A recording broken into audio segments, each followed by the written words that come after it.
I've had some orchids in self-watering pots and it's been 3 years. So how are things doing? Stay tuned to find out.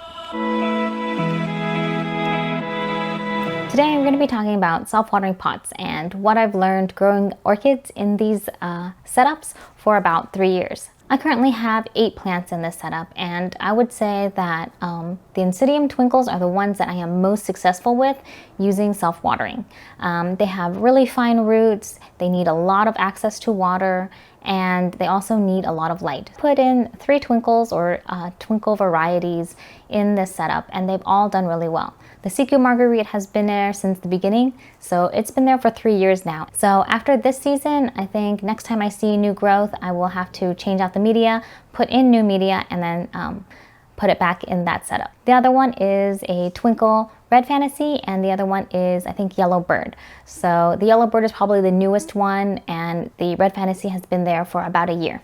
Now, in all of them, they have been doing fantastic. I like the growth, I like the setup, and it makes it a lot, and it makes it pretty easy. I also noticed that the flower spikes tend to be a little longer. It's nice and floriferous, and I think overall, this setup has been really beneficial for me to grow these plants successfully. One thing I will say is that I don't fertilize these plants. I tried putting some slow release fertilizer on it, and as you can see on one of these plants, it got dip burn. And basically that just means there's too much fertilizer salt built up, and the tips of the leaves started to dry out. So I know for next time not to really use any slow release in this setup. If anything, I may add it to the water reservoir, but for now, these plants seem to do fine without having any fertilizer. So I think just having good media, good culture is just doing great for these plants. Also, I would say that my CQ Marguerite lost a lot of its leaves in the winter season, primarily because it got stressed out.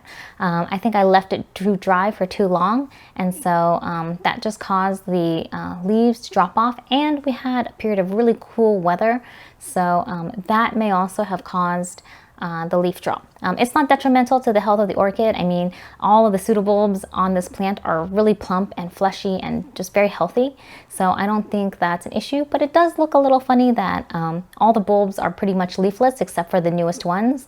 So hopefully I'll do better so that we can have and maintain a nice bushy plant. I had a couple of summer blooming phals in this self-watering setup, and they grew fantastic during the summer season. However, during the winters, that's when they suffered the most. And last winter is when it really got too cold, too wet, and they really didn't like it. I ended up losing 2 plants because of that.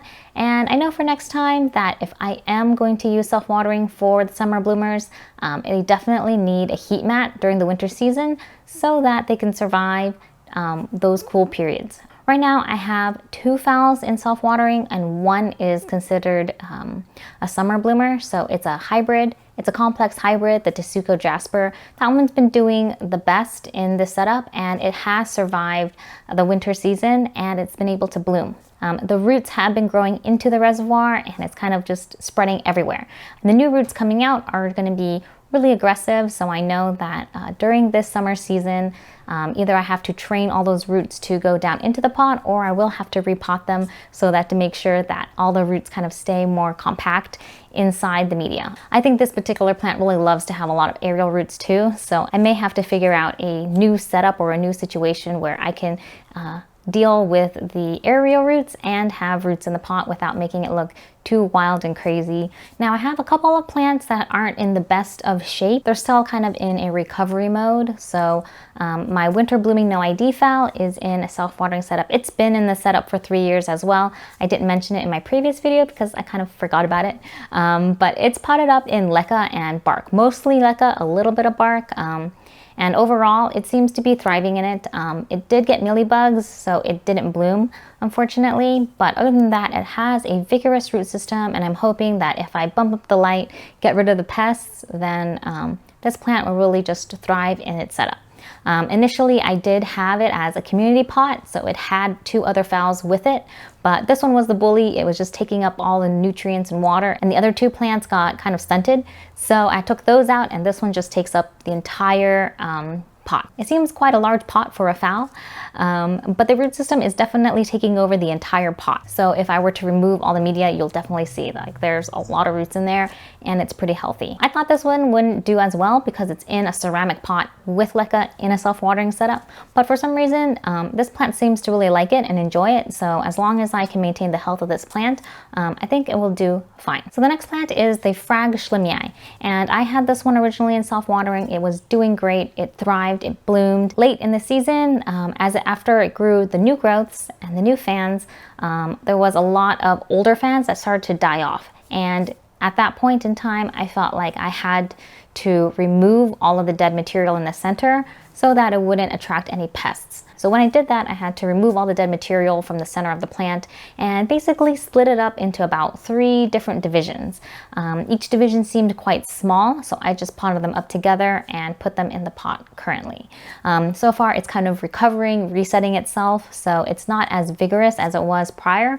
But I know that this plant has done well in the past in this setup, so I'm just waiting for the new growth to kind of take over, and then we'll see from there how this plant will do. I think the Schlimii is a really beautiful plant, and it's really cool once it's in bloom, but I don't think we're at that stage where it's going to bloom this year, just because I disturbed it so severely. And the other plant that I have is the Paphiopedilum sanderianum.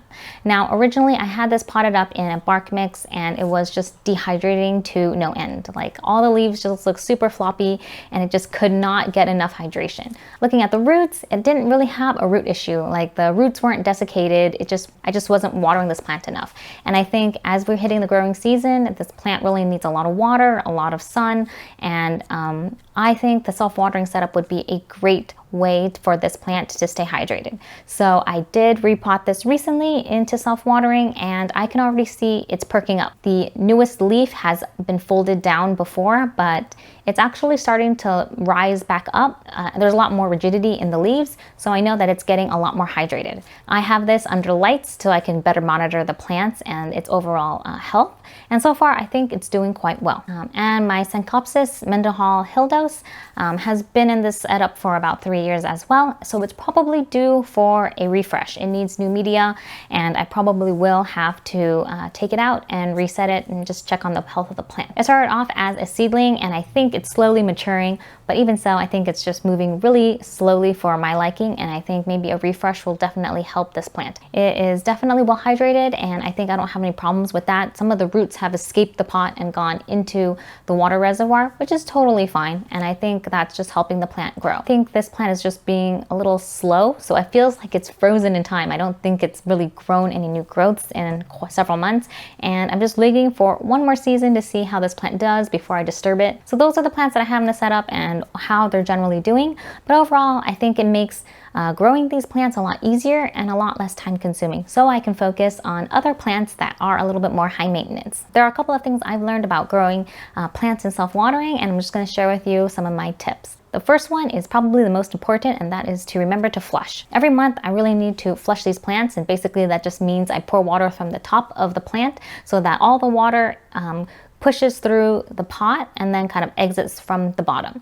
That way I want to make sure that there's nice good aeration throughout the media, and it just kind of cleans out the staleness of the plant. Not only that, it gives me an opportunity to inspect the plant, to rinse off the leaves, and just to make sure that there's no dust accumulation, no pest problems, and no other things. And I think because of that, it just improves the overall health of the plant and keeps it low maintenance as well. So I'm not adding any fertilizer. I don't have as much fertilizer salt buildup. However, I am using tap water, so there is still some kind of salt buildup and some calcium buildup along the top of the media. So that's just something I have to watch out for, because if I do add any fertilizer at a later date, or if the mineral content in my tap water changes, I will notice, and the plants don't like having accumulation of salt, so the flush is really important. So with self-watering, I use tap water, and I haven't had to fertilize these plants. Twinkles have been blooming, so I'm definitely happy with that. The phal has also been blooming, so I'm happy with that. As for the other plants,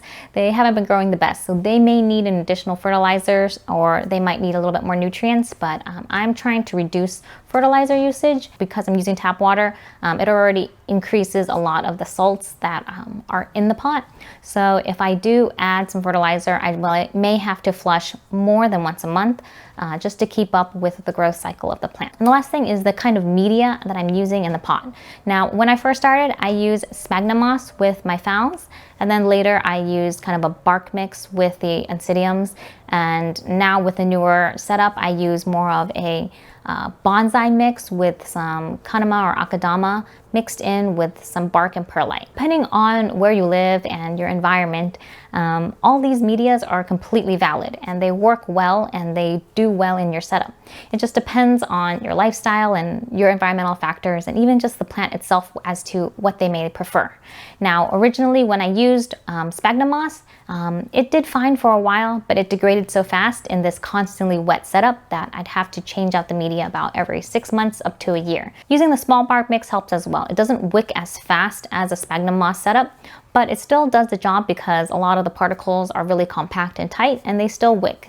There may be a little bit of a dry period as the bark slowly starts to wet out. But I don't really see a problem using kind of the small seedling bark mix to keep these plants happy. Over time, the bark will degrade, and so you will see the level of your media start to shrink. So it'll go down, and every so often you may need to top it up. If the level is going down, then I can add a little bit of inorganic mix with bark just to keep the roots happy.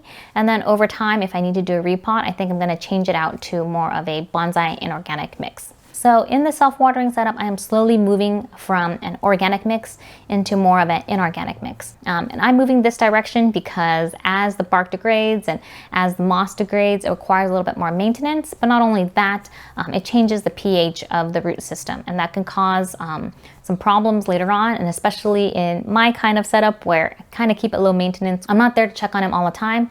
If something were to go wrong, I won't notice it until it's a little too late. In order to prevent that, I'm going to use more inorganics so that there's not a lot of breaking down of material. Right now, I like using akadama and kanama. So the akadama is more of a neutral pH and it comes in smaller grades, and then kanama is more of an acidic kind of clay material, so that provides a good balance. I do have leca in my phal setup, but I don't really use leca for the rest of the plants, primarily because the root system is really fine for Oncidiums, and I think leca is just too large and it's a little bit too airy. It allows the plant to just dry out too much, and it doesn't give them enough crevices for all the roots to grow and grab onto. I find that I have more success using smaller particles than the leca balls, and there aren't really small leca balls available, so that's why I'm choosing to use this kind of bonsai material.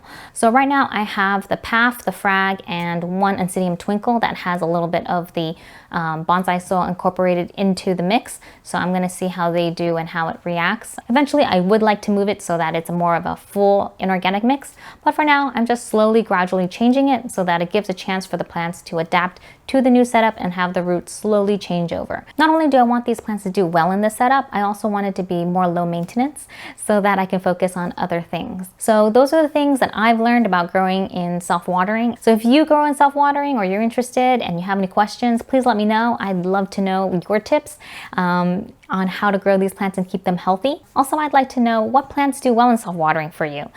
For me, it's mostly twinkles, and I'm trying to test out a couple other things, but for now, these ones seem to be the ones that have thrived the best. So I hope this was helpful to you, and thanks so much for watching, and I'll see you in the next episode. Bye!